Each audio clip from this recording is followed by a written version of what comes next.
سازمان تروریستی به نام دولت اسلامی به طور فعالانه به جلب اعضای نو در ولایت‌های شمال و شرق تاجیکستان شروع کرده است. در این باره از قبل یک وکیل سابق پارلمان افغانستان از ولایت قندوز تلگرام کانال وین ابازریواتل خبر داد. این نشریه ذکر کرده است که افغانستان محض در شمال با تاجیکستان هم مرز است.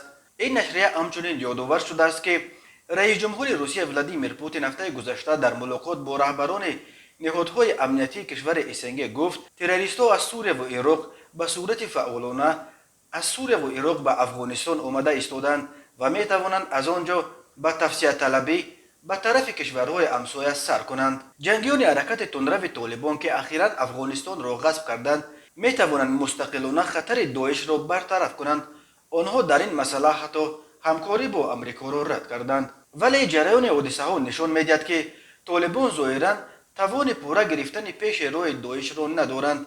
تنها در یک هفته آخر جنگیان داعش محصولات 3 حمله خونین مرگ طلبانه به مسجدهای شیعه ها در کابل، سیدآباد، قندوز و قندهار را که حدود 200 کشته به جا گذاشت به دوش گرفتند. قبلا داعشی ها از گروه داعش خراسان محصولات قتل حدود 100 نفر بر اثر حمله مرگ طلبانه در فرودگاه کابل را هم به گردن گرفته بودند.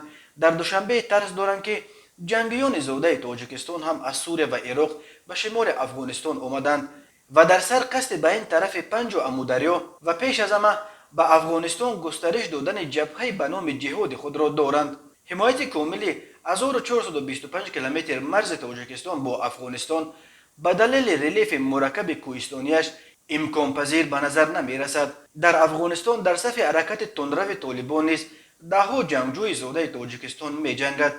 مناسبت‌ها بین دوشنبه و طالبان بعد قدرت را در افغانستان به دست آوردن این گروه تندرو سرد و حتی دشمنانه باقی میماند و در دوشنبه این تشویش نچند بی اساس وجود دارد که طالبان به نشان انتقام به پشتیبانی تاجیکستان از جبهه مقاومت ملی افغانستان برابری احمد مسعود می توانند این جنگجویان تاجیکستانی به طالبان صادق را برای انجام حمله های مسلحانه به قلمرو تاجیکستان استفاده کنند.